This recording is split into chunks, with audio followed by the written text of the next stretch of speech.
All right, good evening. We're going to start up today's Board of Health meeting. Board of Health meeting with a presentation from University of Connecticut.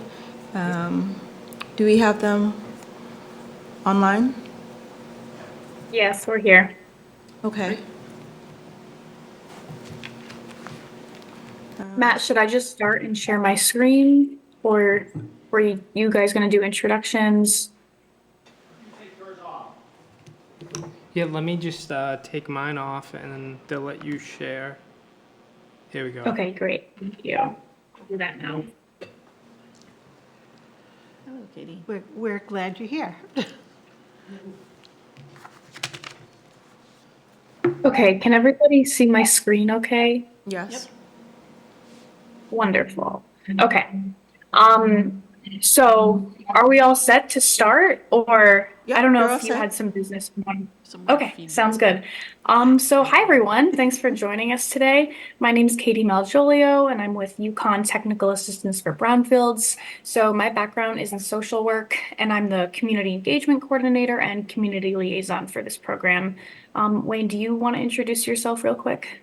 Sure. My name is Wayne Bugden. I'm a project manager with UConn TAB. I have a background in environmental consulting, geologist by trade, was in the consulting field for about 30 years before joining UConn TAB last year.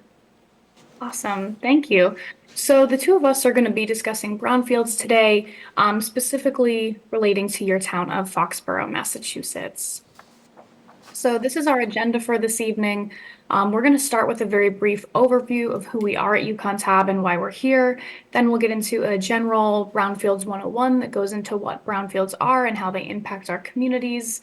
We'll also talk about community engagement in that piece and kind of the role of community members in brownfields redevelopment. Wayne will get more into a specific description of the Summit casting site in Foxborough. And then finally, I'll jump in with some success stories on brownfields redevelopment, featuring some other towns in Massachusetts. Lastly, we'll open it up for questions at the end. So before we really begin, we wanted to talk a little bit about UConn TAB, just so you know who we are before we get into the actual presentation. UConn TAB is a technical assistance center that's funded by the Environmental Protection Agency. So TAB stands for Technical Assistance to Brownfields, and our job is to provide services to communities that have brownfields. Although we are housed in the University of Connecticut, we serve all 6 New England states through direct technical assistance, community education, community engagement, and our municipal assistance program. So Foxborough's Director of Public Health, Matt Brennan, applied to be a part of our spring municipal assistance program, and that's why we're here today. There's a site in Foxborough that was left to the town, Summit Casting, and we need the community's approval in order for Foxborough to take ownership of the site and start the process of cleaning it up. So UConn TAB has been asked to present on what brownfields are, how they impact people in our communities, what the situation is with that site in Foxborough, and go over some success stories from right here in Massachusetts that really depict the benefits and positive outcomes of brownfields redevelopment. So first and foremost, what is a brownfield? The EPA defines brownfields as a real property, the expansion, redevelopment, or reuse of which may be complicated by the presence or potential presence of a hazardous substance, pollutant, or contaminant. But that's kind of a lot. So in plain language, we define brownfields as sites that are completely or partially abandoned and that are likely polluted from past human activities. So EPA provides the guidance and the definition, but it's communities that actually identify their possible brownfields. These are usually areas that have blight or deterioration. So think abandoned buildings, partially abandoned or underutilized facilities, anywhere with perceived or suspected contamination from past uses or eyesores. And when we say eyesores, we just mean places that you probably don't want to be looking at when you're in your yard or walking through your neighborhood. So when communities have questions about certain sites or suspicions that certain sites might be brownfields, an environmental site assessment is needed to confirm if there is contamination or not. So environmental site assessments, or ESAs, are conducted by licensed site professionals. So while you can't exactly look at a site and immediately declare that it's contaminated or that it's a brownfield, you can express concerns and talk to your municipal government about getting that site assessed. So here are some examples of what brownfields might look like. Some common ones that we see are abandoned gas stations, abandoned dry cleaners, former industrial facilities, so mills or factories, or vacant lots, especially those with debris or waste. EPA has created the Brownfield and Land Revitalization Program to clean up and redevelop these contaminated properties and to uphold their mission of protecting human health and the environment. So this program is centered around environmental justice and community engagement, and the main goal is to transform sites like these into sustainable, positive resources for the communities in which they're located. There are over 3,000 brownfields in New England, and those are just the ones that have been officially identified. Many remain unlisted or unconfirmed. At UConn TAB, we also have an unofficial inventory of possible brownfield sites in each New England state. And in Massachusetts, there are almost 1,300. Again, these are not necessarily confirmed, but just sites that have the potential to be a brownfield. And we wanted to share these numbers because they help put into perspective this widespread issue. With all of this talk on brownfields, we also need to ask what's not a brownfield.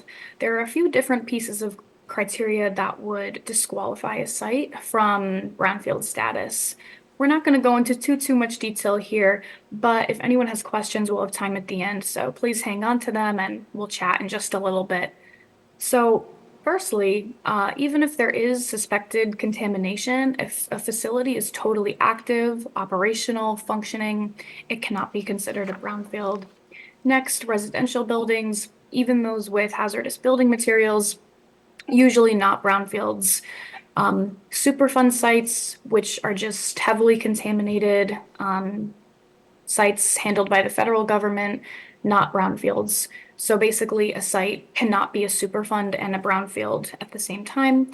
And then similarly, sites that are under federal jurisdiction, so any properties with the Department of Defense or Department of Energy, would not be brownfields. These are just some common sources of pollution or contamination that we see in brownfield sites, and Wayne's going to go more into the contamination status of the Summit Casting property itself. But in general, some brownfield contamination sources that we see include abandoned chemicals, leaking fuel and solvent tanks, electrical transformers, uncontrolled wastewater disposal, hazardous building materials, specifically hazardous building materials and soil. So that's like urban fill, which is soil mixed with other materials that's used in property development. But these 6 sort of pollutant contaminant categories are ones that are often found in or on brownfield sites. So over long periods of time, brownfields can negatively affect the communities in which they're located. Brownfields can impact human health. The degree of that impact really depends on the contaminants and hazards that are present at the site and how people are interacting with the site itself. Brownfields are also harmful for the overall environment, for our ecosystems, and these sites can stunt economic growth in communities. So sort of putting that bigger picture together, since brownfields are posing possible risks for public health, the environment, and the local economy, it's important to also acknowledge how these sites can damage community well-being and overall community vitality. So there's 3 distinct phases of brownfields redevelopment. That's assessment, cleanup, and the redevelopment itself. So just kind of going through these briefly, during assessment, licensed site professionals or LSPs will complete those environmental site assessments I just mentioned before. And then during these site assessments, the LSPs will conduct sampling, identify sources of contamination, and explore the extent and severity of that contamination. So after assessment, we move into cleanup.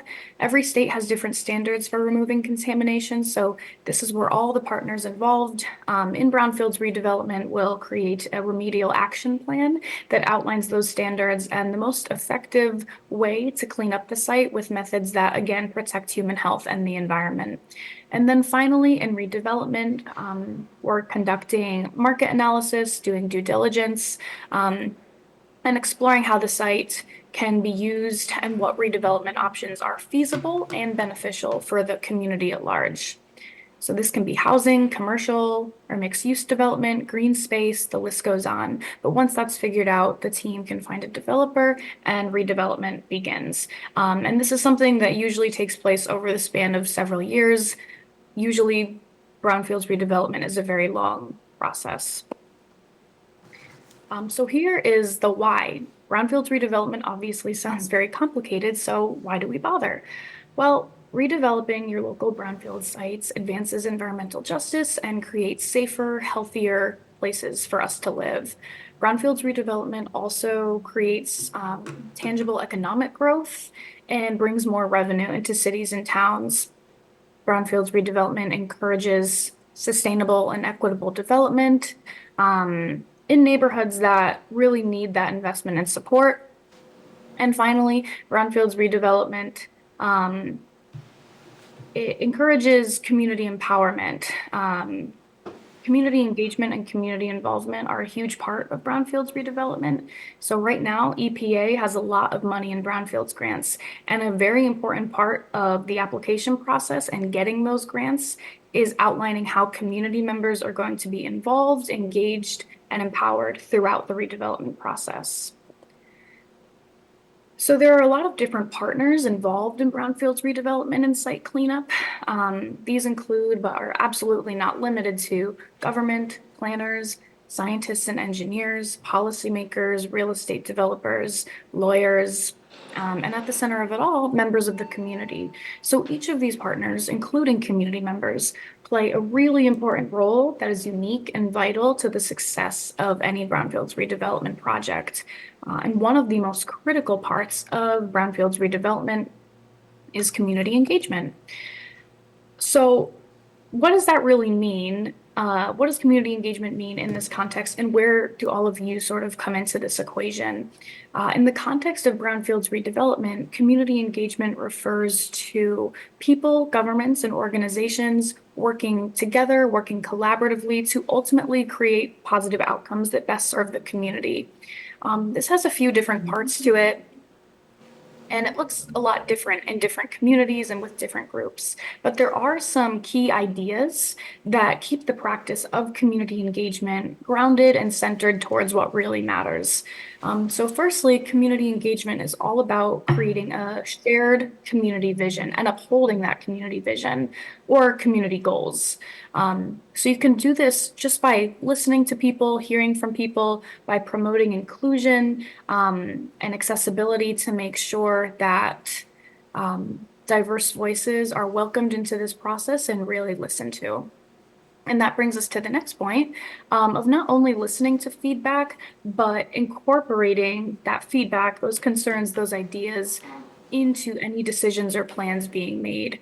As we've already talked a little bit about, of course, the objective with any community engagement efforts is to create those positive, sustainable outcomes for individuals, for families, for neighborhoods, for our environment. And throughout the process, keeping environmental justice at the forefront is key.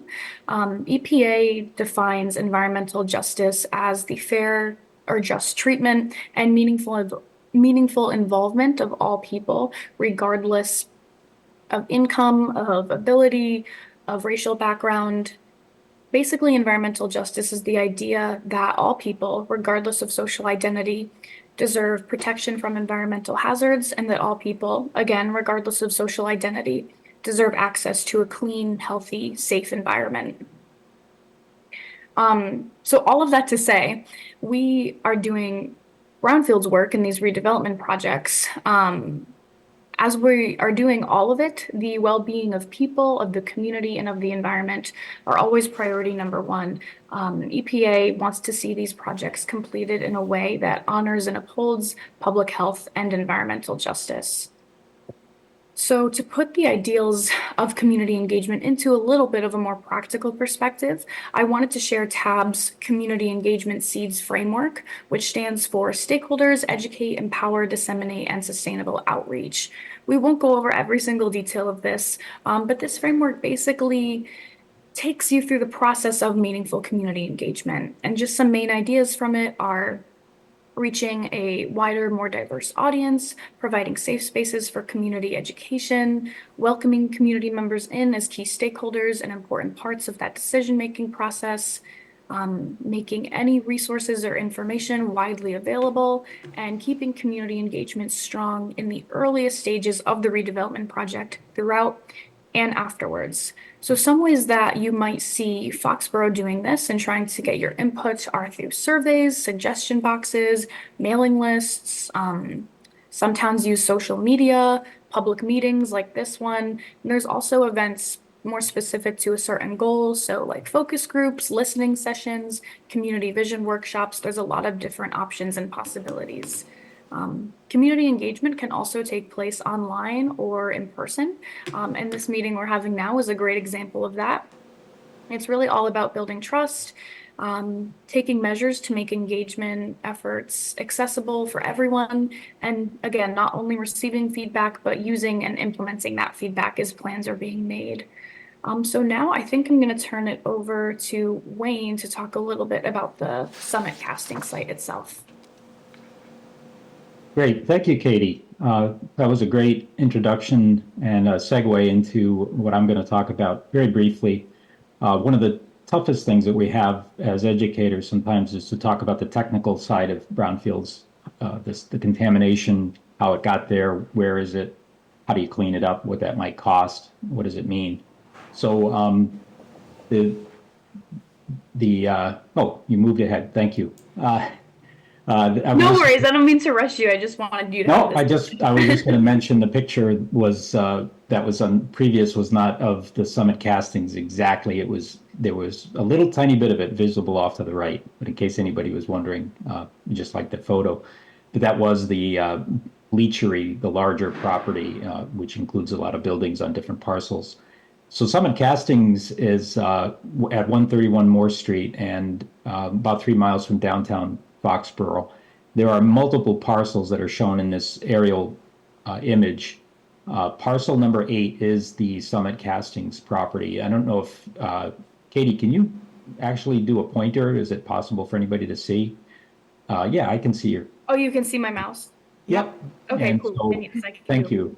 Just to orient everybody that, so the bleachery pond or the glue factory pond is to the right. And so the elongated sort of rectangular property is the Summit Castings property. And you can see how it's kind of integrated. There's a whole bunch of buildings. In fact, buildings on parcel 7 and parcel 9 are connected with parcel 8. The pond feeds into through past a dam and underneath the building on the Summit Castings property. So water is surface water anyway is flowing in this view from right to left, sort of northeast to southwest. That's good for this slide, Katie. Thank you.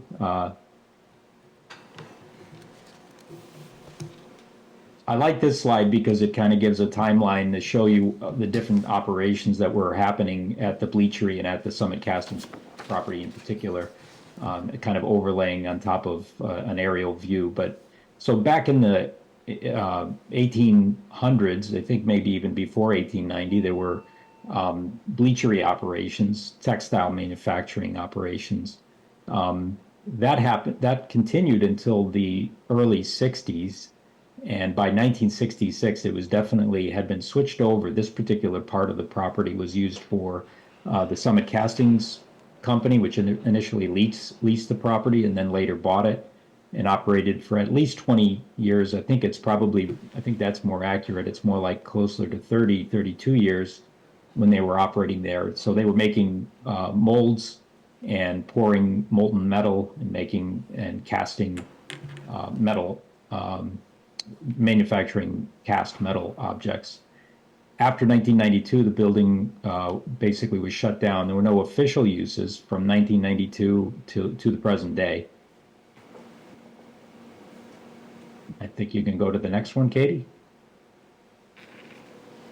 And Rory Kavik, who's the student working on this semester, put together this. I really like it because it's a nice synthesis of everything. And there'll be time, I think, later for some Q&A. But I wanted to just point out a few things in here. Again, an aerial image with the site outlined in yellow, the Summit Castings building. You see again the pond on the right, and you see this dashed blue line that is the approximate location of the sluiceway or the tail race from the dam. That's where water is flowing partly underground through channels and conduits directly under the building and under some other buildings and pavement, and then eventually daylighting off to the southwest.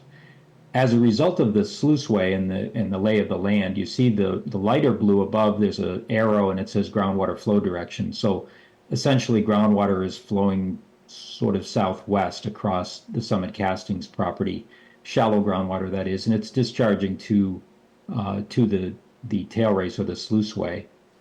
As a result of that flow direction, underground storage tanks, and there were two of them, but that were removed back in the 80s up in the northwest corner.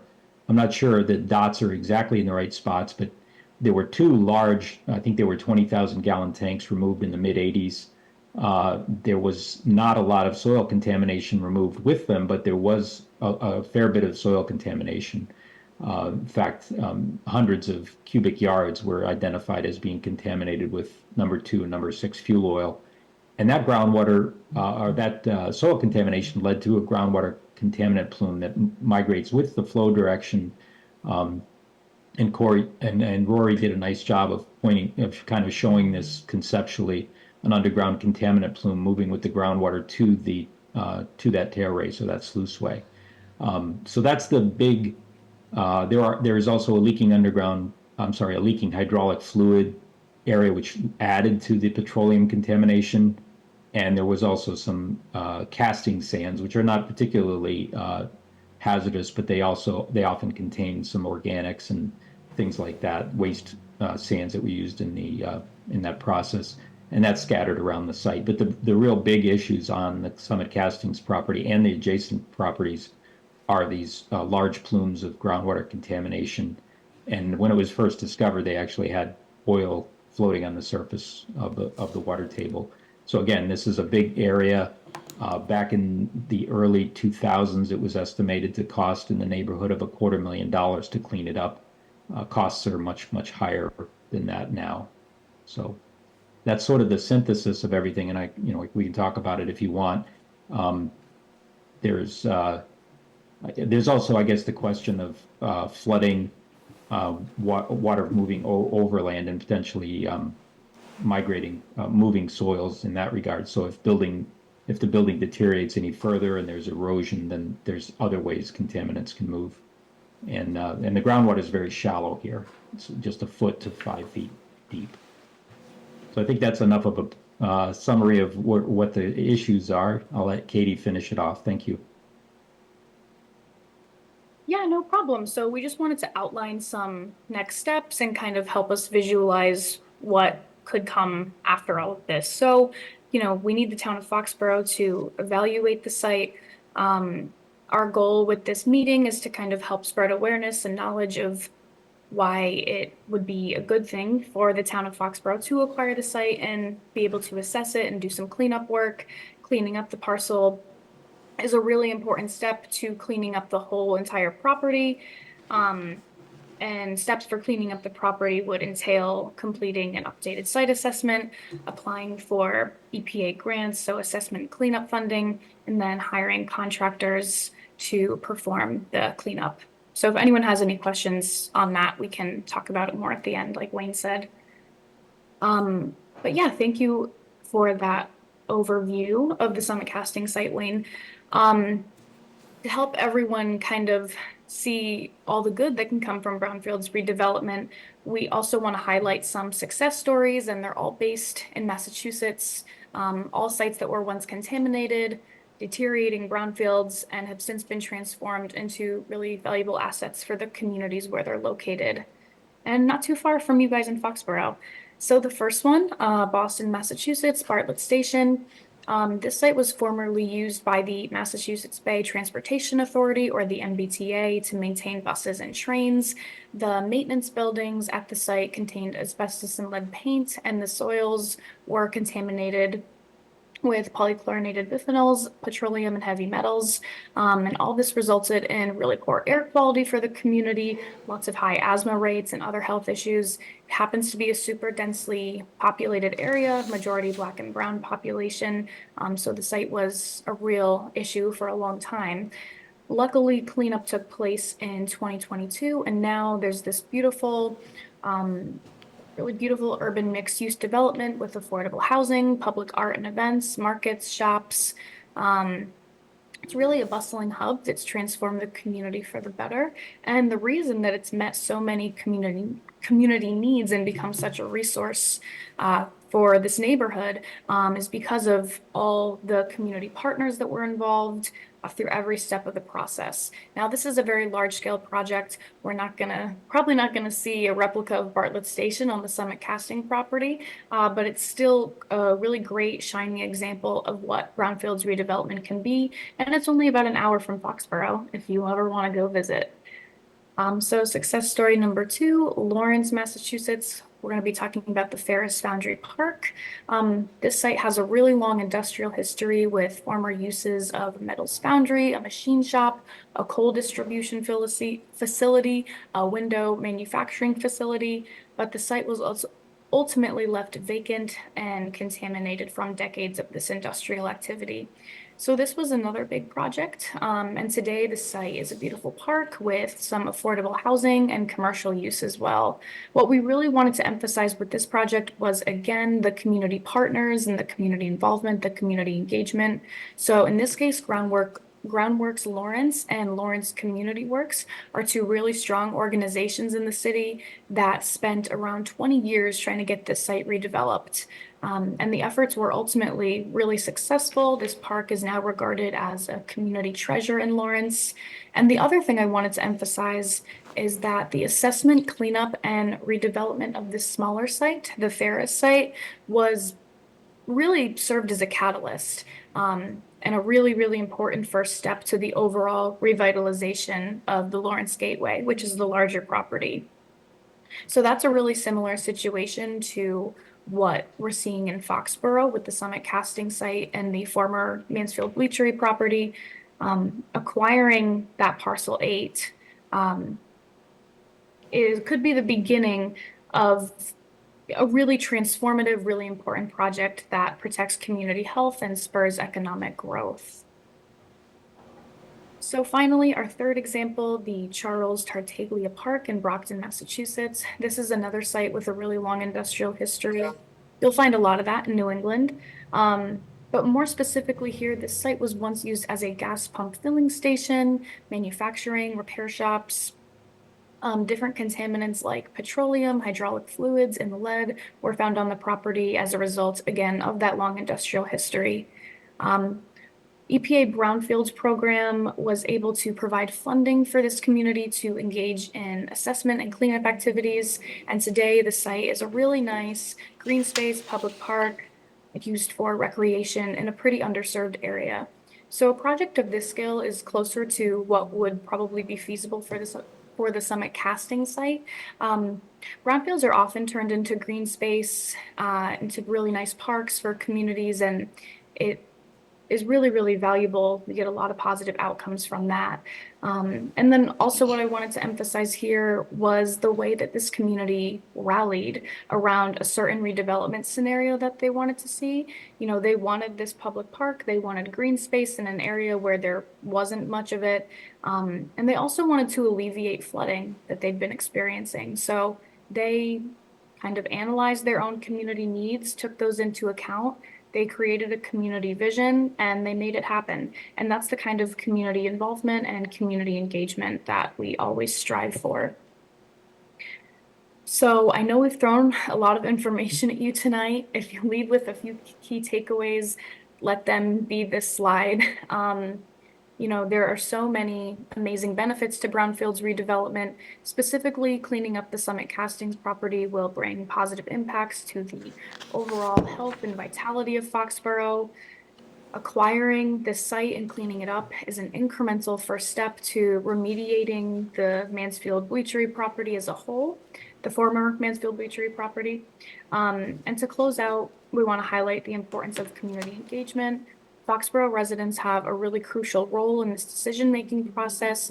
Your town officials are asking for your input and your involvement really early on, which is great. We don't always see that with the communities we work with at TAB.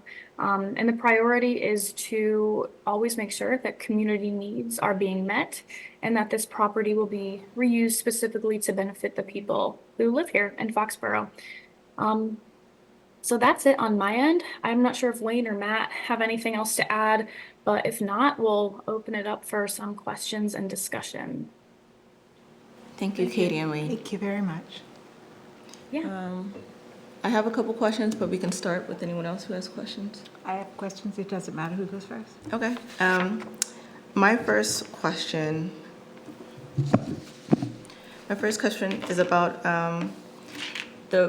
the property and its location in comparison to some of the other sites. I know you showed the map of how we're looking at parcel 8 of the 9 parcels. And the examples were great to look at, but I'm wondering if you guys have any history with properties where we're working on one specific property and the contamination is across all sites.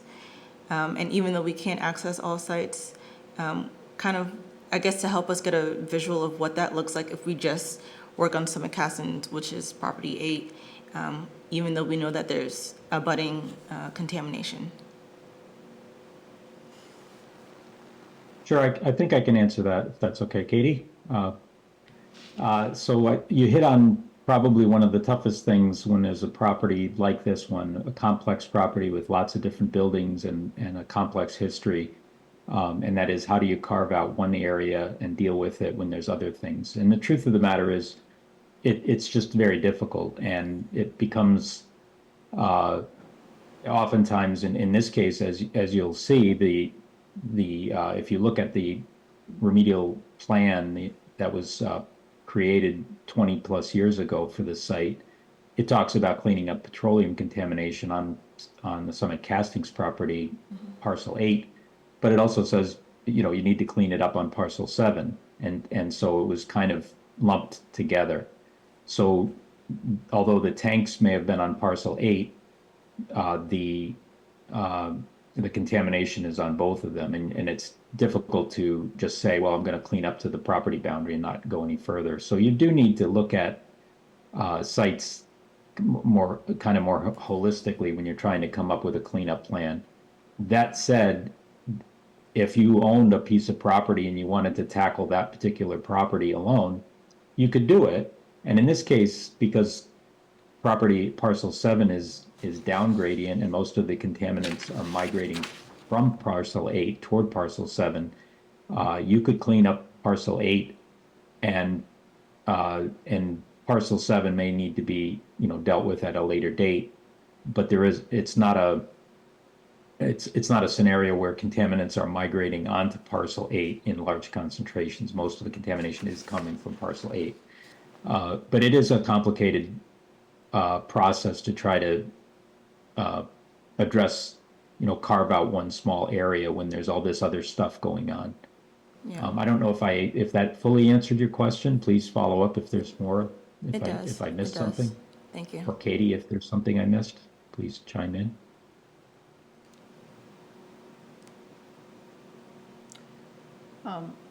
As a follow-up, I had a similar question to Betsy's, unless Robin, you had wanted to go. It was in regards to the abutting properties and their owners aware. Obviously, they are aware of this. they're taken into consideration. They know of the process that's potentially process that's going to happen. Have any of them also perhaps are thinking about also doing an EPA grant or anything like that? Those that aren't active businesses. So as as a municipality, we're eligible for certain brownfield grants. I don't think individual owners as an owner would be able to get those grants. But the Mass DEP has contacted each individual owner and is trying to work out the details of each site and what they're responsible for. And there's enforcement action that they can do. Correct. Okay. Okay, I have a couple of questions, and I'm going to work backwards from your presentation. I just wanted to know if all your success stories that you showed us today, which were very good, did the city or town acquire the site before any of the cleanup and revitalization happened? Yes, I mean, I think Wayne could probably speak more to this, but I believe the site has to own or the town has to own the site before any sort of redevelopment actions can occur. Well, it could happen privately, but this was all municipality-driven? Yes. The big sites like this are often end up becoming a public-private partnership where the community gets involved and may own a property for a period of time. One of the things that EPA likes to see is that their money is being leveraged with private funds. So if the EPA is going to give a grant for cleanup, for example, for a property that's owned by a town, it's nice to have some viable developer kind of waiting in the wings to do something that the town wants to see built there. The reuse plan, they like to see the whole story kind of laid out. EPA, that is. Or the town could be the developer, correct? Like they can use it for municipal purposes. Yes, that's true. And I think Katie gave that example of the park in Lawrence is a perfect example, and it doesn't have to be a park. There have been brownfield sites that were in private hands that were abandoned, that towns and cities have taken over and used them for all different sorts of things, everything from housing to public buildings, to relocating a town hall or a public works facility or what have you. So yeah, you've got a lot of possibilities there. The private redevelopment is just one Correct. possibility.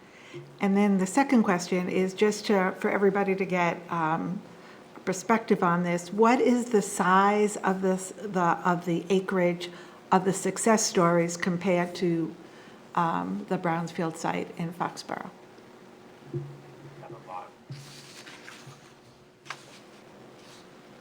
I don't know I didn't put the acreage here, so I can definitely look at that and get back to you, but I mean, Wayne, would you have an estimate or?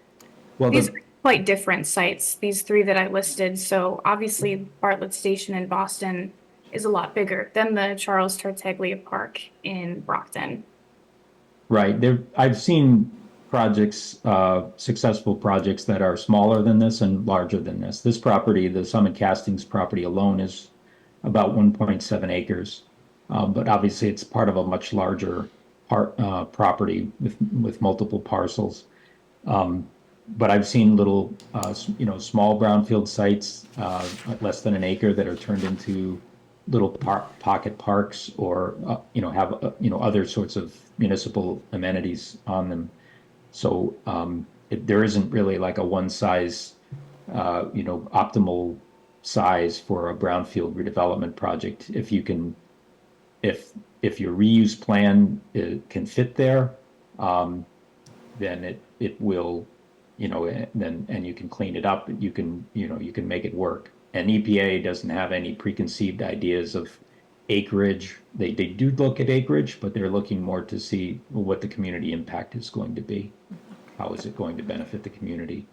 Okay, So that's good sometimes to know. they can be incredibly small. I've seen ones that are brownfield sites that are 1/10 of an acre, a tiny little old gas station or a dry cleaner or something like that. And you said that it's 3 parts to the project, is the assessment, the cleanup, and the redevelopment. The assessment part, we've done assessment.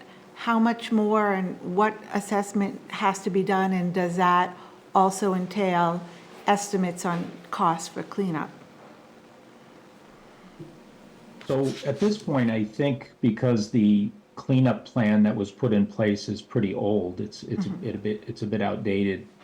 Typically, when you've got an outdated plan, and the first thing you do is look at it and see, has anything changed substantially? So it doesn't apply here to the soil, but for example, if you had a plan that was old and it said, we're going to clean up hazardous building materials in a building, and then 20 years goes by and the building is starting to collapse, well, maybe the cleanup of the abatement of those materials might be a very different approach than it would have been initially. Things can change underground as well. Contaminants can migrate. They can dissipate. So it's good to get a sort of an update on that. And to your point about the costs definitely change.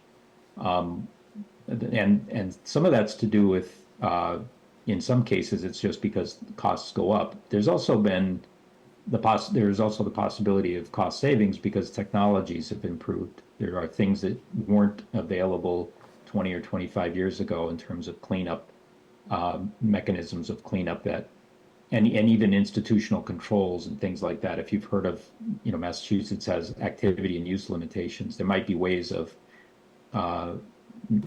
basically rendering the contaminants to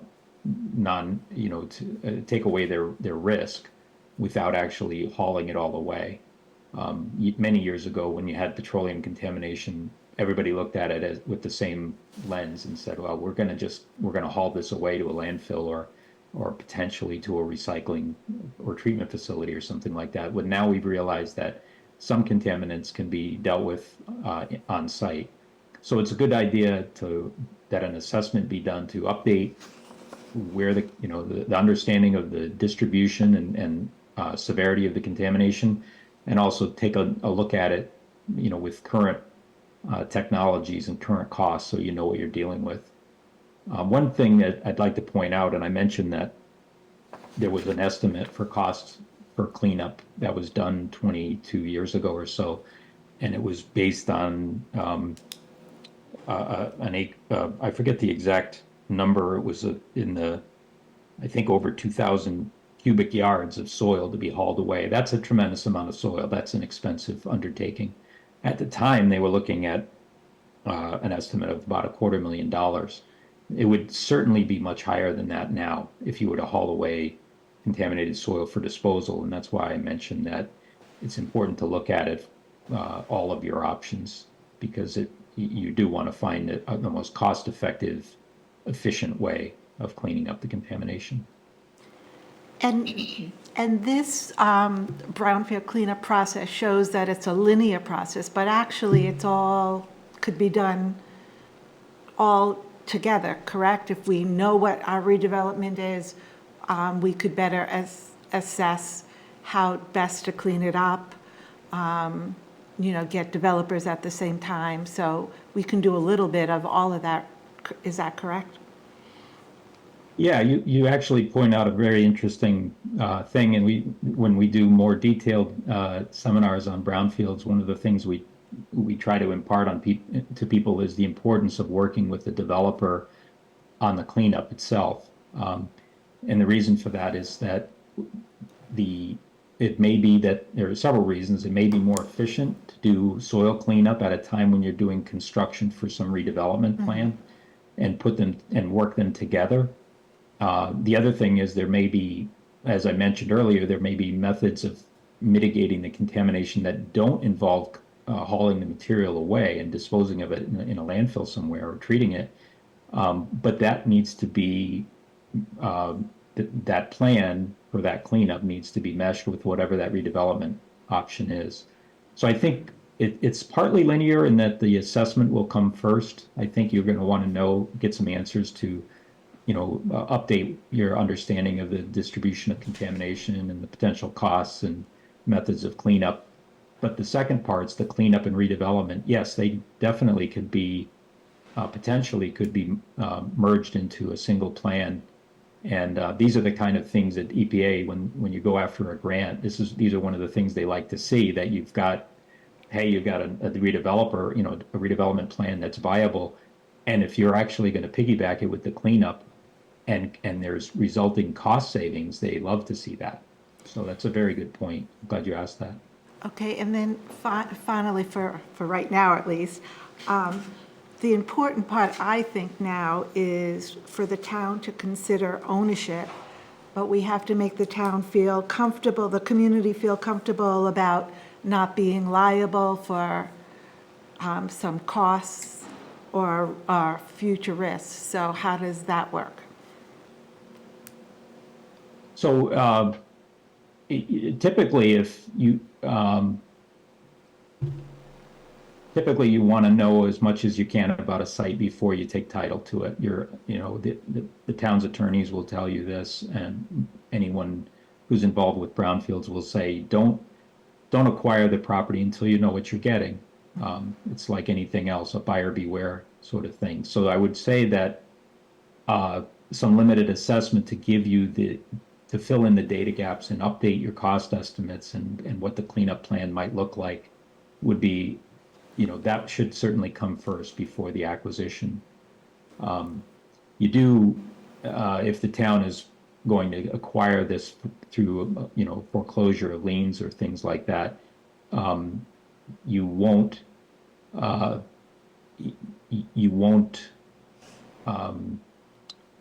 Be liable? make yourself ineligible for brownfield cleanup grants. You may see, and you may hear that told that you must do your due diligence, or you may, before you buy a piece of property, what's called all appropriate inquiry, if you're familiar with phase 1 environmental site assessments, for example.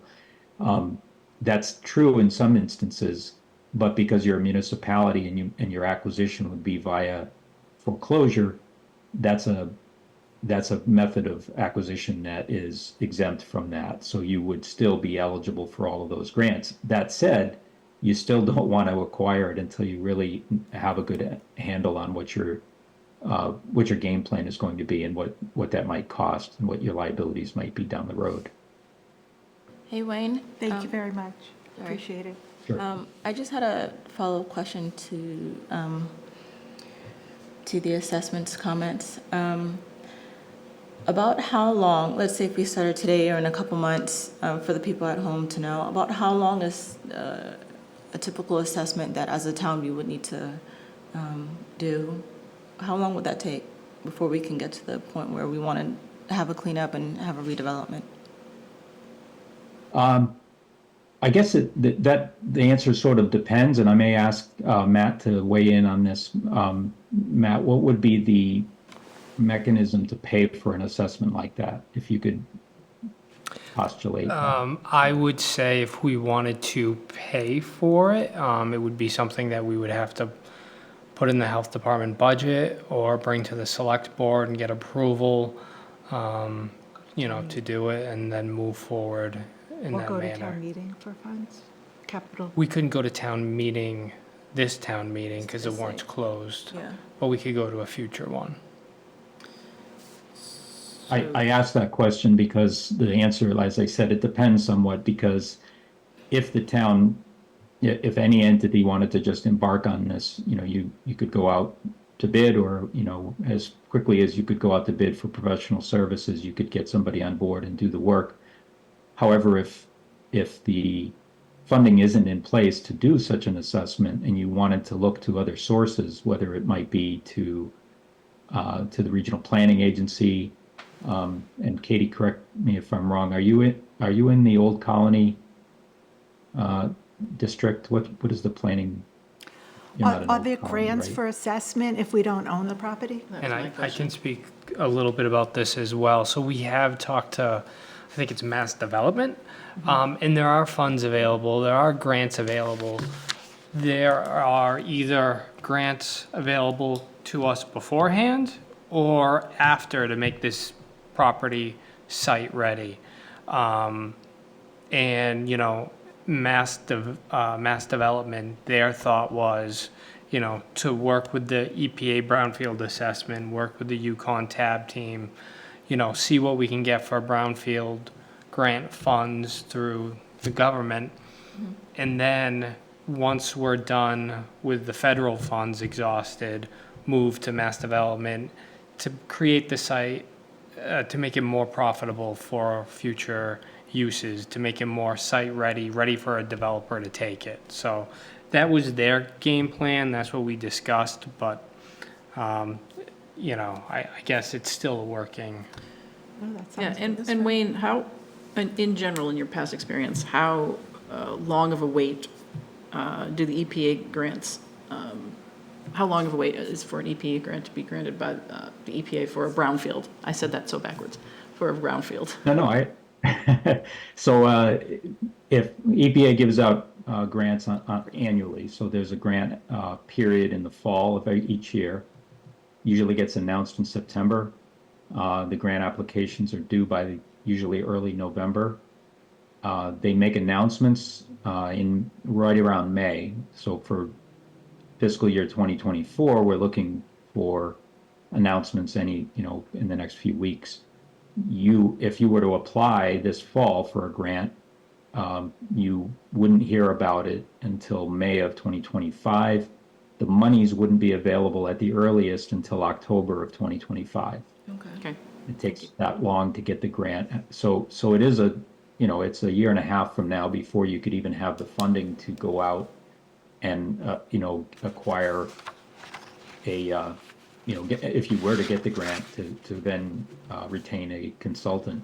And I wanted to mention that because, and Matt, I think, hit on this, if there are other potential sources of funding that you could do things quicker with, and whether it's mass development or some other entity, if there was some small amount, relatively small amount of money available for assessment, you might be able to answer a lot of your questions that are more pertinent right now as you contemplate acquisition of the property. I did want to mention one other thing, and that is because it is such a complicated site. I mean, going back to the fact that there's all these parcels and everything, and I don't know what all of the status of all of them all are. I know that there's contamination on different ones and they're in different hands, but if the town wanted to go after an assessment grant, you could certainly go assess other properties that are part of the whole complex. And for that matter, you could probably get an assessment grant that a portion of which could be used for assessing sediment behind the dam. And I bring that up because I understand from our conversations with Matt that the town might, that there is a plan potentially to do to remove the dam. And if that were the case, then, and catch me if I'm speaking out of turn, Matt, but you might want to do some testing of the sediment, or it may be necessary to make sure that the sediment wouldn't pose a problem for disposal after you take the dam down. Is that? No, absolutely, and we'll talk about that next. Thank you, Wayne. Okay, I thought that you had that on your agenda, so I just thought I would put that in there as a plug for kind of thinking about it. Even though we're talking about Summit Castings and Parcel 8 right now, it is, as right from the very beginning when we were talking about how complicated it is to try to get, to look at one piece of a property that's as complex and interconnected as this one. If you have other potential uses for assessment funds, you could get just go for a bigger grant. This is a good time for going for grants. EPA's got a lot of money because of the bipartisan infrastructure law. Unprecedented amounts of money are being pushed out for assessment and for cleanup. So if there was ever a good time to be going after these or contemplating attacking your brownfield problems, this is it. Okay, Great. yep, great, thank you. Sir, do you have any questions regarding the Yeah, I brownfields? think it's more geared towards you folks though, not specifically to Wayne and Katie. Okay, Although I think it was a great presentation that they put on, for okay. sure. Name and address, please. Carl Vandenboom, 109 Morse Street. Thank you. First of all, thank you so much for your time and service, and also for your efforts on this cleanup. I know it's going to be a monumental effort. We've kind of, Wayne laid out the groundwork of, I think he said 22 years on an onset of, identifying, going through the assessment, and then ultimately the cleanup and then the revitalization. I hope that's not that time frame for this one, but understood if it is. It is a very complex site. Just a couple questions, if you don't mind. Back when my wife and I were meeting with the ZBA, I thought it was said that this site was actually donated to the town. Is that in fact the case? It wasn't donated, it was given to the town in the individual's will.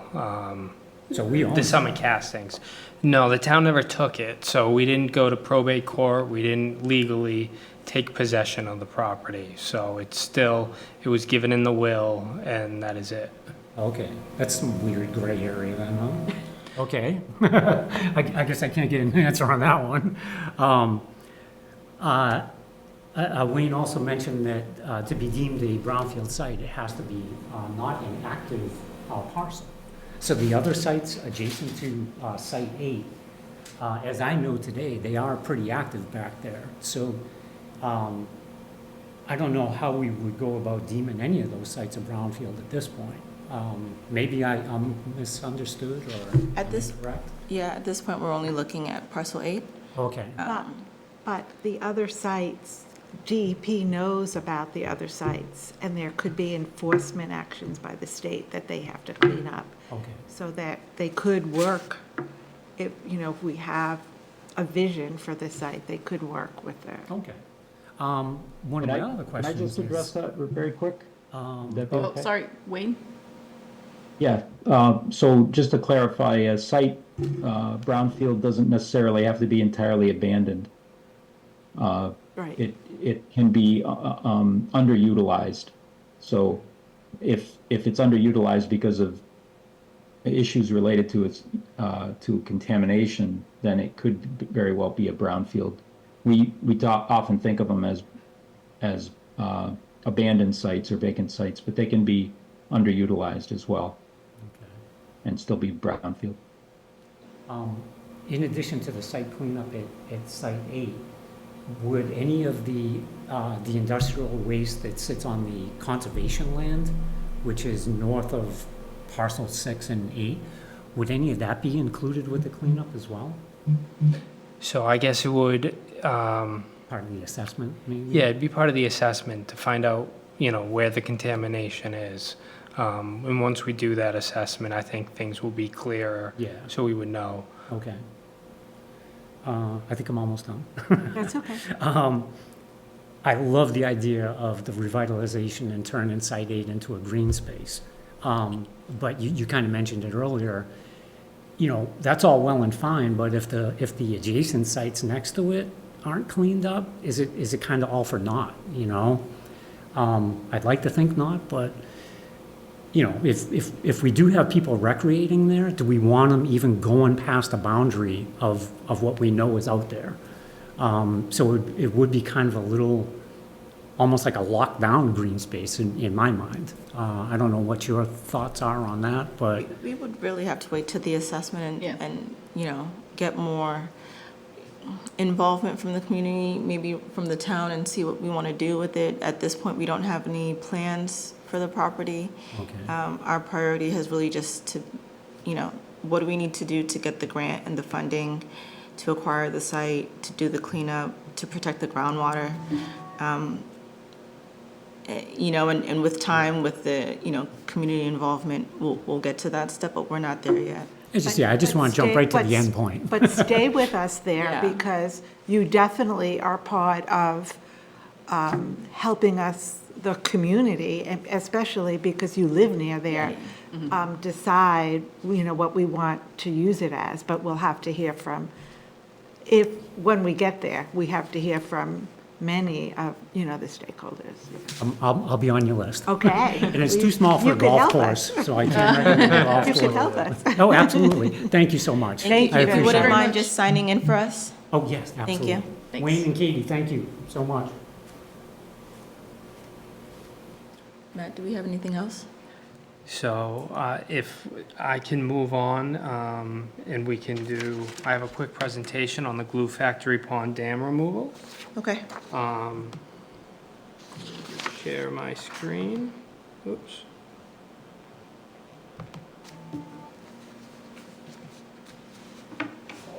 Oh, yeah, I'm disabled. So, Matt, just before you move on to that. Sure. Can you just tell us what the next steps for us and you to do on this project? So our next steps on this project is really,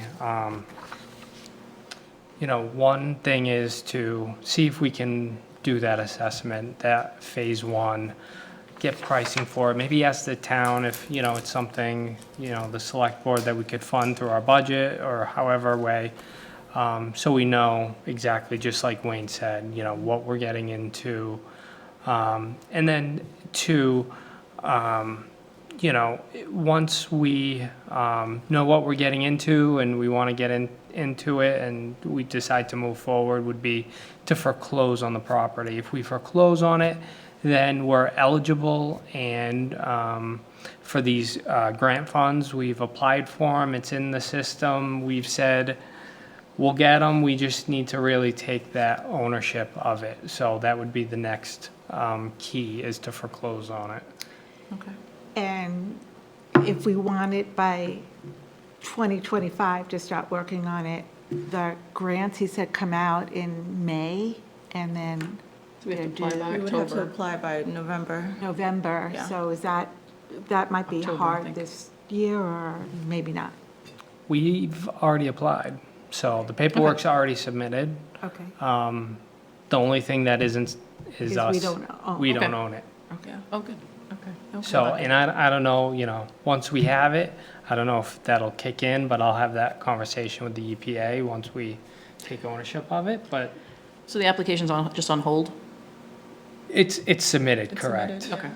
And to take ownership of a site like that, do we have to go to town meeting for that, or just go through the selectmen, or do you know what that So if we process is? take ownership other than the foreclosure, I think foreclosure, because it's on taxes, if our intention was to flip it, I don't think that would have to go. We'd kind of be like a pass-through. Okay. But if we were going to take it like as a park, or some town space, that would have to go through the select board. Okay, Got it. Thank you. thank you. So now I'm going to talk briefly about the Glue Factory Pond Dam removal project.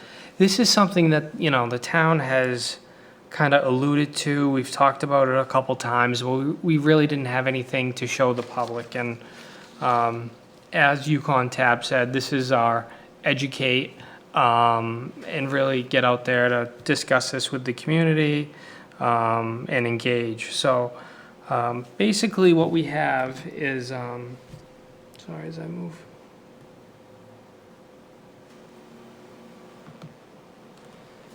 This is the existing conditions right now. So right now in front of, the Glue Factory Pond, there is a dam at 131 Morse at Summit Castings, which flows underneath that building there into the sluiceway. We are required to have it evaluated from time to time, and we have evaluated it, and it's been found to be unsafe. It's been found to have significant deterioration along the sidewalls of the dam. It has a deteriorating upstream face, as well as evidence of overtopping along the west side. The spillway is actually partially failed and deteriorating, and there's actually a presence of a sinkhole on top of the dam, which is right now covered by steel plates, and it's blocked off by the truck that is immobile that's right there along the public way. So that's basically the condition of the dam right now. And as you can see here, the dam holds back both this east portion and the west portion of the dam area, so it's quite a bit of water. If we removed that dam, I'll go to the next slide. These are the proposed conditions. So the Mass Division of Ecological Restoration gave the town a grant to do a preliminary design and removal analysis. So the current east-west culvert that goes underneath Morse Street in this photo here, in these plans, it would be abandoned. It would basically be left in place for wildlife and flood protection if the waters ever became great again. And the spillway or the dam at where it meets the spillway under the building is totally removed. So as you can see, the whole east side or from across Morse Street, the water is removed in that case, and it's much less water and still a stream that goes through that area. And as it doesn't really, from the plans, everything else really kind of stays the same under the building and on the site. Just from removing that one dam makes a huge difference. So the big thing is, what is this going to look like? Everyone has had that dam in place for a long time. This is kind of what we're thinking. This photo was taken by the DPW in 2022. This, I believe, this is kind of looking at 119 Morse from the site and upstream of the Rumford River. As you can see, it's much smaller and just basically a small stream. And here's a photo of looking at the Summit Casting site. So as you can see, a lot less water than we have currently. Oops.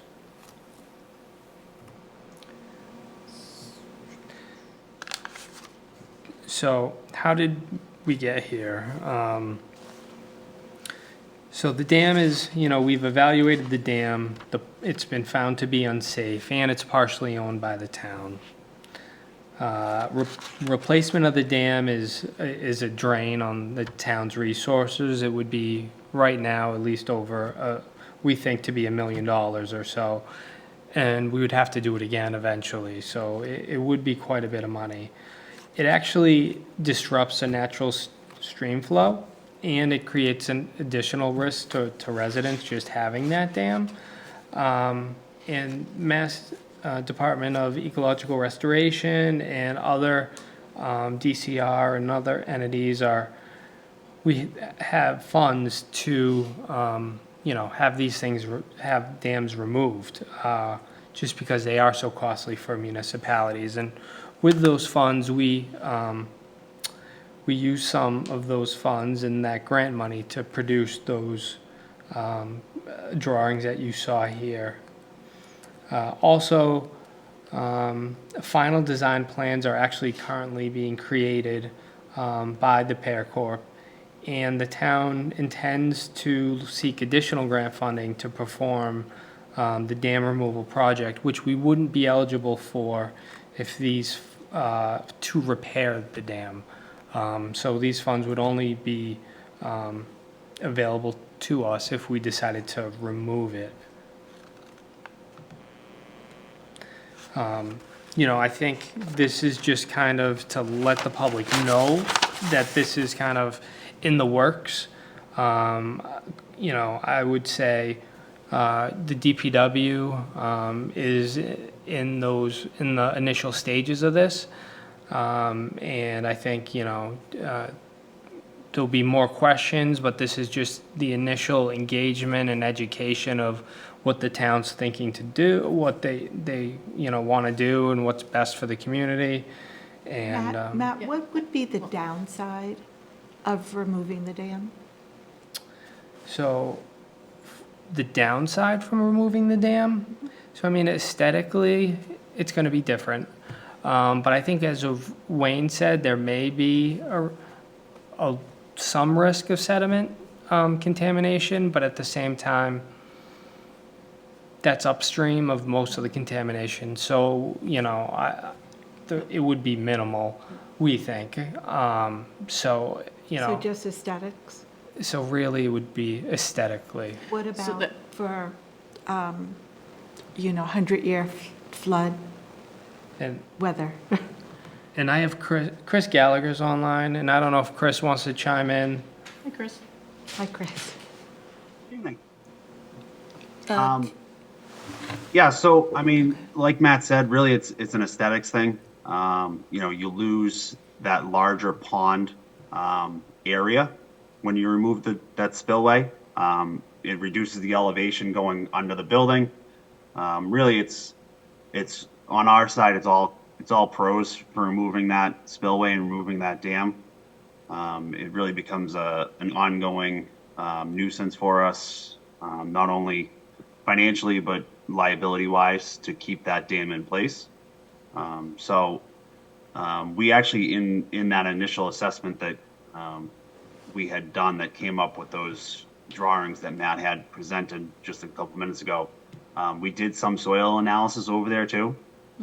So the analysis showed that if we were to remove that spillway, as far as contaminated soils go, as far as what we looked at, there was nothing in that area that we were concerned about, or the engineering firm was concerned about.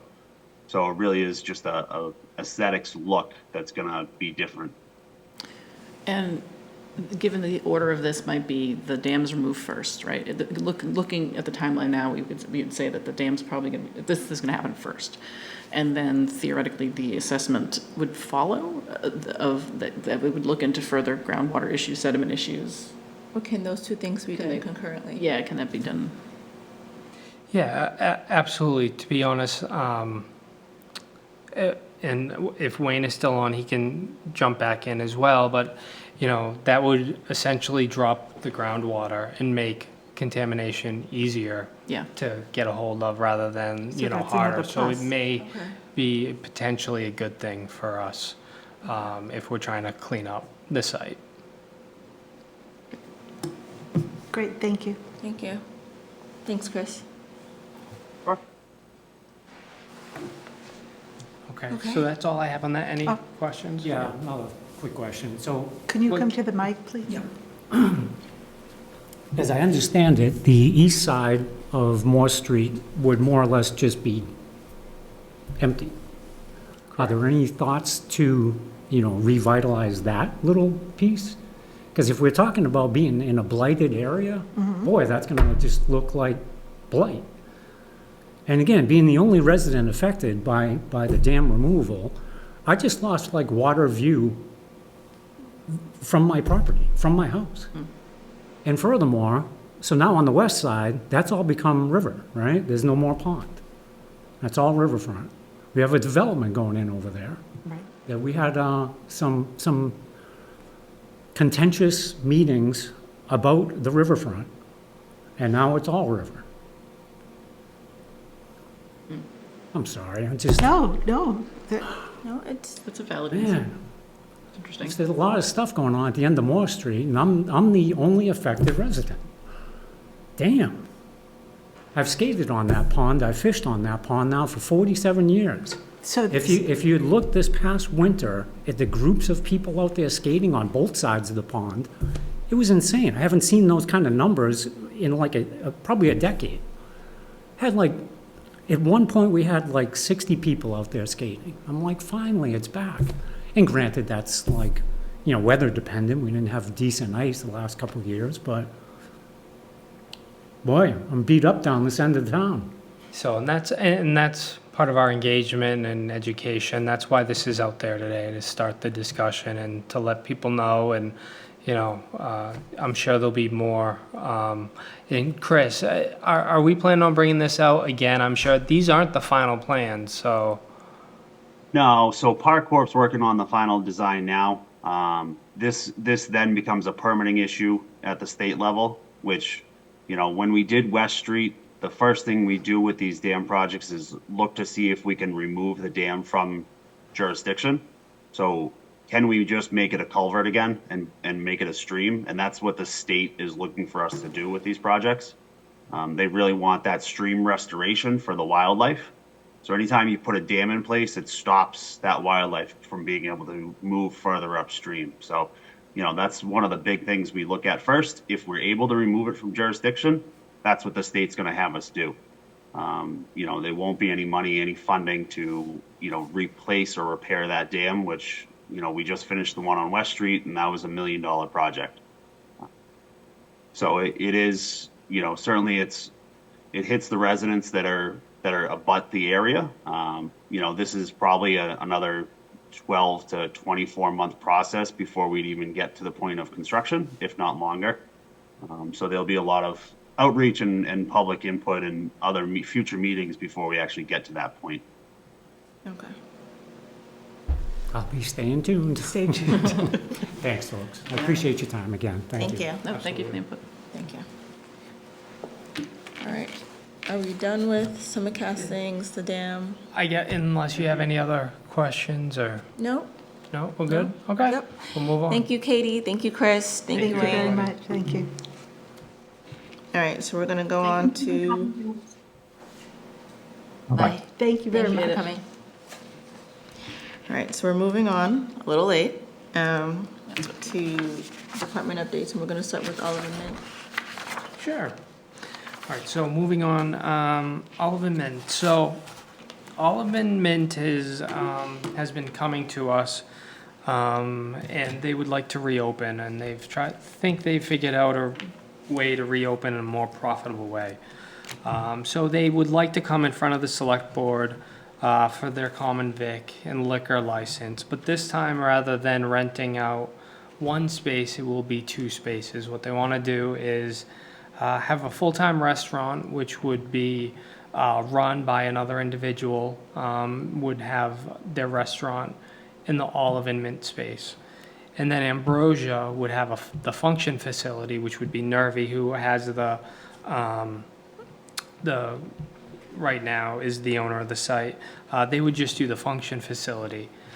I told them if this is something that they really wanted to bring forward, that they wanted to do, at least for the health department side, you know, we want it to be 2 self-sufficient kitchens. You know, it has to be able to be separated. Right now, the site can't be separated. They need to do some work to make that happen. So, like hand wash sinks, mop sinks, things like that would have to be installed and get under permit. That being said, I just wanted to let you know, they haven't been open since their last meeting here in front of the health board. But I would like to, you know, if they do get approval, you know, keep the same sort of requirements that we put on them before, and then follow up with this board at the same amount of time. So I think, you know, we gave them about 3 or 4 months. Yep. We would do the same thing, give them the about 3. If consultant? they do open up through the select board, not through here, then, you know, would bring them back in front of this board after 3 or 4 months. So I just wanted to get your thoughts on that. And So I like your idea, 2 separate, definitely 2 separate, plus all of the conditions that we had. correct. Is this the restaurant side, is that gonna be someone that's new management, new staff? Not for the. Correct. Fully Total new owner. Oh, they're new gonna- owner too. I thought it'd be, so. No. Well, not management too, owner of new the property, but owner of the restaurant. Got it, yep. They're gonna not have to the get their own events. alcohol license, their own common vic. So we're their looking own at this like it's a everything. new restaurant in town. But not the event part of it. Not the event part. And the event part, that's still gonna be the same? Yes, but it would Family. be in a different kitchen, totally run by different people. There'll be definitive lines. So they Okay. won't share anything. Okay. We'll see what they can do. Right, that's interesting. So let's see, next, Rolling- rolling Stogies. Stogies. I just wanted to let you know that fine was paid. Okay. So that was a cigar shop that just came to a event here in town that was selling tobacco without a license. So that fine was paid. That is case closed on that. Can I go back to Oliver for just Yeah, a second? oh, absolutely. Are they up to date on their taxes and anything else? Is there anything that's stopping us from So looking at that their would be, plan? I believe they're up to date, but it's, I can't say that for sure. Yeah, But check at with the the last select board. time, knew, they were up to date. Okay, I mean, that's my only concern is I don't want to start recommitting to anything if they're not up to date. Right, absolutely. I wouldn't be able to issue the permit if they weren't up to date. Okay. All right, we can then go on. I think we're doing the shared services update. So for shared services update, so we are hiring. We were able with the grant money to get out a community health nursing position. Oh, great. It is, it's on the website right now. I do have the job posting here, but basically, we're seeking a nurse that would serve the towns of Easton, Foxborough, Mansfield, Norton, Plainville, and Sharon. And basically, promote healthy lifestyle, living conditions, conduct health-related outreach, facilitate social service, support patients to access to care, assist with key aspects to patient care, barriers, identify potential solutions to those barriers, finding medical assistance, housing assistance, food access, SNAP benefits, as well as, assisting with tuberculosis, diabetes, heart disease, foodborne illness, respiratory illness, and end-of-life care, and working with all our stakeholders here in town. So, Will they help with camps? absolutely. What was the question? We will. Camp? Will they help with camps? Camps. Oh, okay. We will absolutely have them help with our camps and look at medical records and all that other things, and integrate that nurse within our community. How are you going to divide this person with all the communities? Have you figured that out yet? So that is a hard part, and each town probably will have a different amount of use for this individual. Sharon has their department head is a public health nurse. So they would have, less need for this.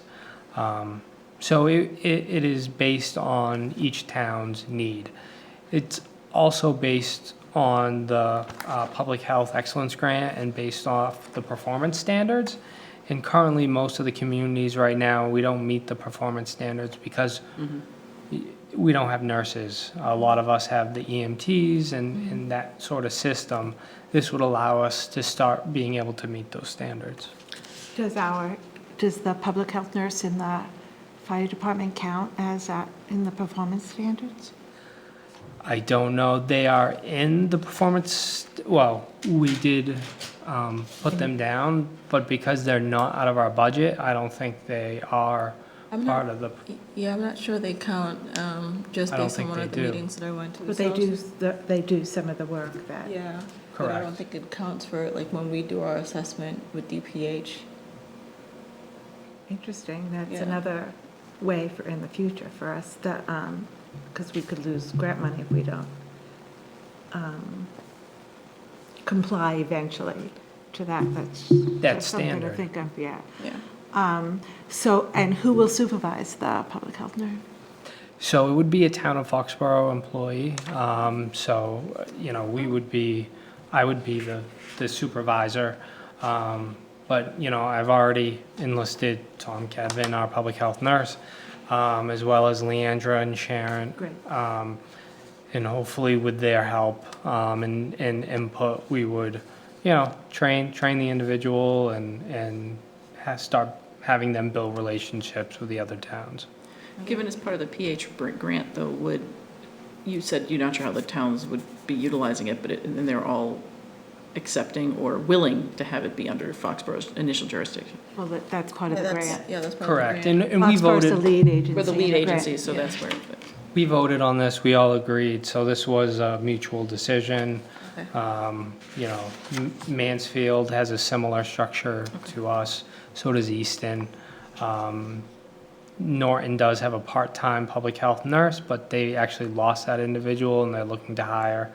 So right now, Sharon is the only one that has a full-time public health nurse within the department. Even though we do have a public health nurse, it's within another department. Okay. And so do we have any leads on who to hire, like, because there's, We received one resume. It just posted Okay. last week, so I just know we're that still everybody's early. looking for public health nurses, so I'm Right. hoping, okay. So, Well, I I'll keep mean- my fingers crossed. Yeah, my fingers are crossed too. And, as they come up, and we'll, let the board members know if you'd like to sit in on a few of the interviews, we'll try that. And, we'll have some of the other nurses and other communities participate as well, because it's a group decision. Yeah. Okay, All right? yeah. Good news. So moving on to the summer internship opioid settlement fund technical assistance. So one of the things that I've been working on is the opioids survey. And I was introduced to a wonderful individual from Walpole. He is a UMass Amherst student, 4.0 grade point average, master's. Seems like a good kid, and he, needs a practicum. And this sounds like, perfect for him. MPH practicum? Yeah. Okay. So basically, what I'm envisioning is having him take our opioid settlement information and the funds that we receive from the town and kind of create a PowerPoint presentation for you and review, the money that we're getting, the current opioid data that the town has, and then to interpret the survey results. So we're currently out there trying to get surveys from individuals and kind of put that all together in one sort of presentation to the board. And then part two would kind of have him help sit in the policy and programming meetings to kind of document that final policy that the town makes and how we're going to use the funds, and create a document that outlines, this was the results, this was, what we decided, here's where it fits into the survey and all that. Awesome. Okay. We're excited, and he's ready to go in May. We're going to use we have consultant funds, so we'll help offset this internship with some amount of funds. Does MHOA have a intern program that they can give funds to? They do, but this isn't part of Okay, that program. Yeah, that's exciting. it is exciting. Yeah. Yeah. It's good. So Is he gonna be with us the whole summer, or? yeah, once a week Okay. for the summer. Okay. And we'll try to.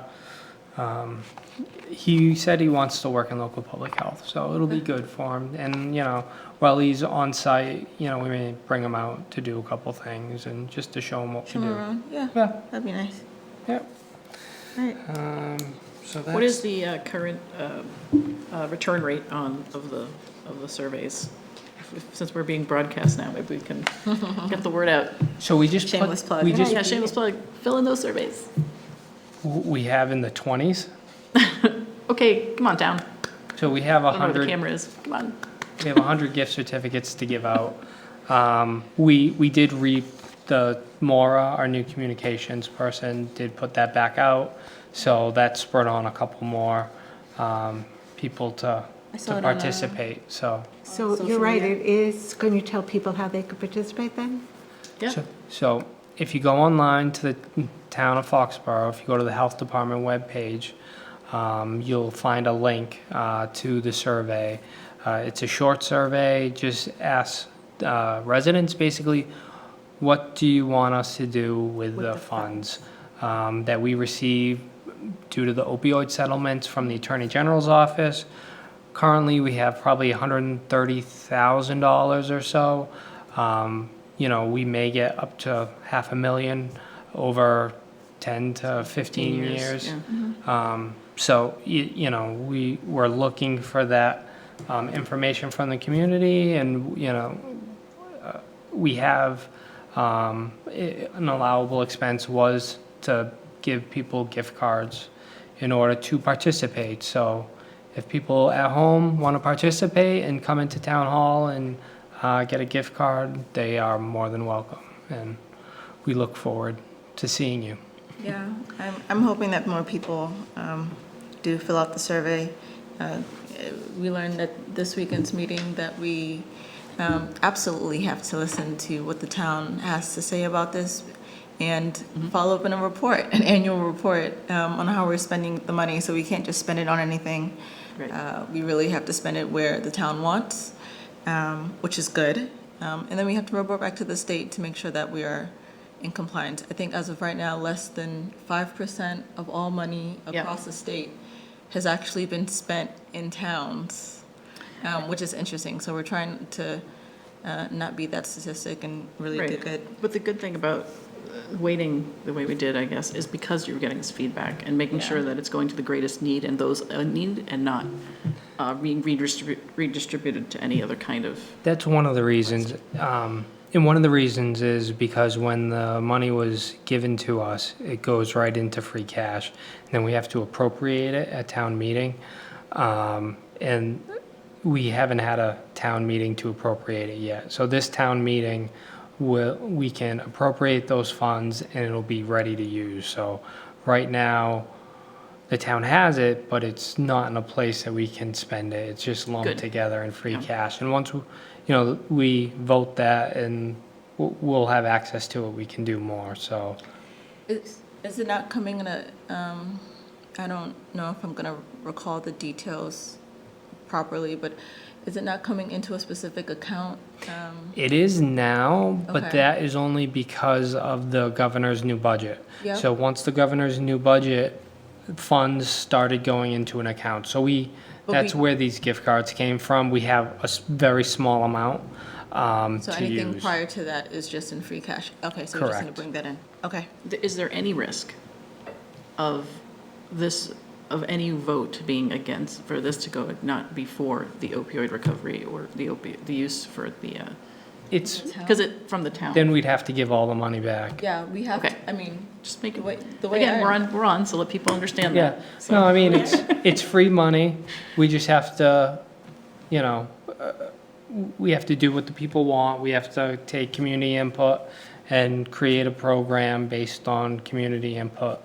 And we're doing that. So Matt, in the survey, are there suggestions of how we could spend the money so people have ideas like There's some simple yes and coaches for no. people in recovery, helping families of people that are in recovery, Correct. Narcan stations in town?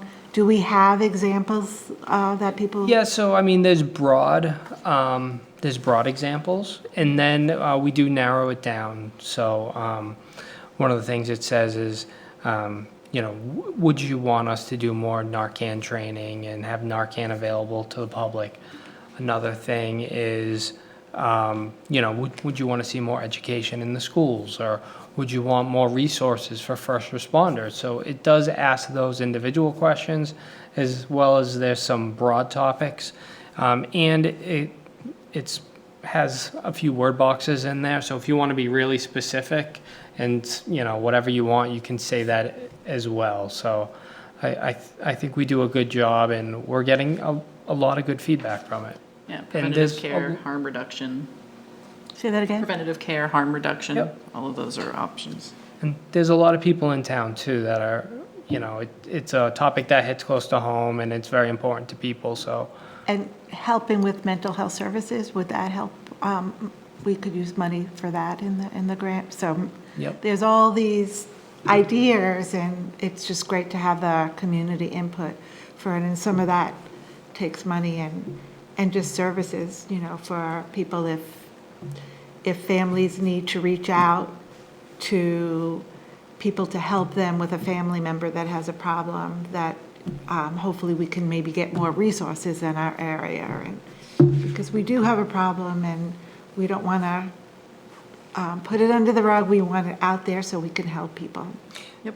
Yeah, and part of our grant, our shared services grant, we actually recently purchased something called MindWise, and it's basically something that you can do at home, and it refers you to mental health or substance use, any sort of services that you want. You can take it in the privacy of your own home, and it kind of helps you find resources that you may need.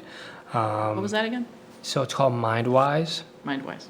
Yeah, and I did get it out to the schools and ourselves. I don't know if we have a dedicated link for it, but we're working on getting that up onto our website. And maybe we can use some of that money for publicity so that Right. people have we have posters around, because sometimes people need that information when they need it, not, you know, not Absolutely. one time, but, Right. yeah. Correct. Great, great things. Good segue into the next topic. Yep, and then the next topic. So this was brought up, the Rotary Club reached out to me, as well as the Safe Coalition. They would like, the Rotary Service Day is coming up. It's May 18th. And what they'd like to do this year is to do kind of a community Narcan training event. So we booked a room at the Public Safety Building, the McGinty Room. And they'll have trainers on site that be able to train you on how to use Narcan, if you need it, and then you'll be able to walk away with it for free. So anyone can come if you know you think you need it. You can come Saturday, May 18th, 1 o'clock at the Public Safety Building in the McGinty Room. And again, they'll train you on how to use it, and then you'll walk away with the Narcan nasal spray free of charge. So if anyone's out there and they want to participate, feel free. We'd love to have you. Is there an age limit to who can show up? So I don't think there's an age limit on who can show up. I don't know if they'll be able to get the Narcan if you know you're underage, but you know any adult who shows up will be able to get the Narcan. And is this limited to Foxborough residents only? No, anyone can attend. Okay. Okay. And that's all I have. Nice poster on it, too. Yeah. All right. We can do minutes quickly. Yeah, I was reading them as we went here. Sure.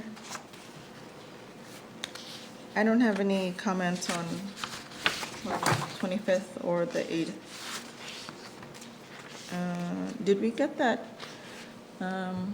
Did we get the new regs out? Do we have them posted? No.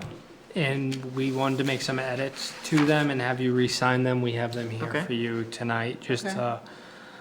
there were a few dates that weren't right, so we wanted to make sure. Okay. My bad. No, No, I'm just kidding. Also, So- the, they were cleaner. yeah, cleaner and what was the other? Do we sign for today or do we, anyways, It's passed now, so. okay. So, I mean, these are just copies that we have to give to the clerk's office. They're really just copies. Okay. Because the date is already passed. Right. The You adopted it on that adopted date. pace Yeah. was April 15th, so, okay. Okay. All right, that's fine. And we can do that after. Okay.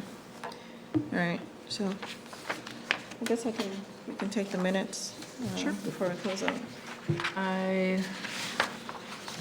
In review, I'd like to make a motion to accept the minutes, meeting minutes for the regular meeting on March 25th, 2024,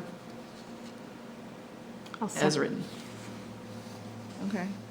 Any comments, questions, queries, concerns, updates? I'll second the motion. Yep. I took a brief look. I think it's fine. There are some topics on here I think we can revisit some next time, but for these minutes, I'm okay. Okay. I'll take a vote then. How do we vote? Aye? Aye. I'll abstain.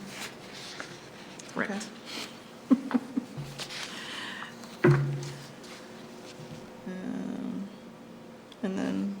I'll make a motion to accept the minutes of April 8th, 2024 as presented. Second. Okay. Any comments, questions, queries, updates? Just gonna double check one thing. Yep, fine to me. I didn't have anything else. I just want to make sure I'm not missing anything. Okay.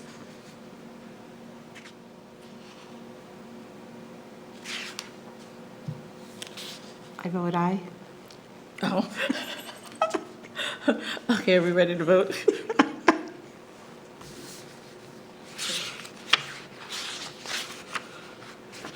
Just one moment, please. Sure.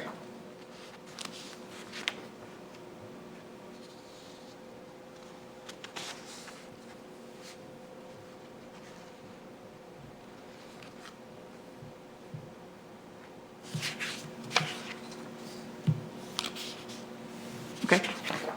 All right, how do we vote? Aye. Aye. Aye. Thank you. All right, and then the last one.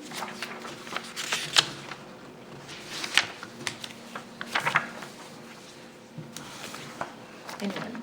I'll make a motion to adjourn. Second. All right, I like the suspense. all right, how do you vote? Aye. Thank you, thank you. Good night. Thank you. Good meeting.